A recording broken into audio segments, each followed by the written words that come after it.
Kelly, good to be with you. Thanks for joining us. What jumped out to you from her testimony? What did you learn?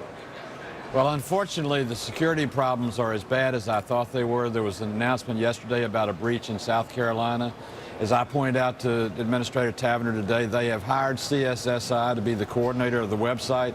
In June of this year, the Inspector General had cited them for violation of federal policy and exposing 6 million Medicare beneficiaries' information to the internet. So security is a major issue, and they've got a long way to go. And security being one piece of this, of course, another piece of it is just keeping the site up and running. What's the latest on that front? Well, they're trying. They're making an effort. They're not there yet. They seem committed, but they're not there yet and continue to have to bring the site down daily for repairs and maintenance.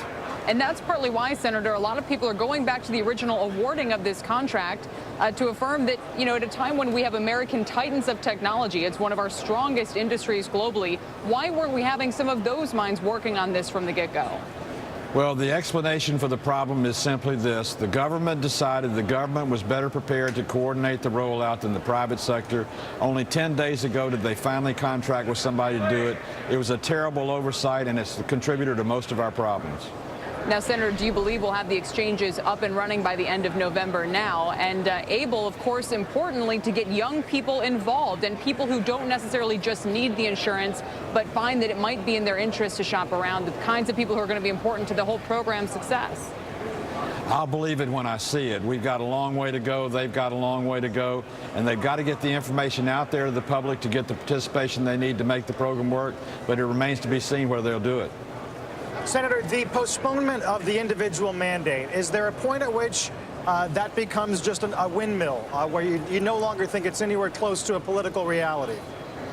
Well, you've got a discriminatory situation going on right now. You've put off the employer mandate, but not the individual mandate. So you've got two different treatments under the same law. But putting off or kicking the can down the road is not the solution. We either need to get this right and do it, or cancel it altogether and start over. So are you still pushing for postponement of the individual mandate or not? I want individuals treated like everybody else is treated. If that's part of it, that's fine with me. But the bigger question is to fix the site, get the program working, and if it's not working, collapse the program. I wonder whether or not Tavenner, I mean, we heard Sebelius obviously last week reiterate that the 30th remains the target date. Do you believe that's still the case? I think it's going to be very difficult.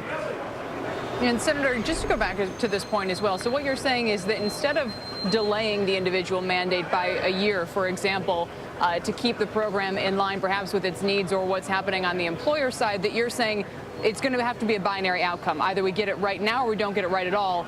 It doesn't sound like doing away with it entirely is remotely possible at this point. So does that mean you fully back the implementation to have this program up and running by March? I want it fixed for my constituents, or I'd let it collapse under its own weight. I happen to be one of those who, in the private sector, ran a company that rolled out programs, understand the problems they're dealing with. I think they've got serious problems with the Obamacare implementation, and I'm not sure it's going to survive. I just don't want it to hurt my constituents or take away their coverage they've got.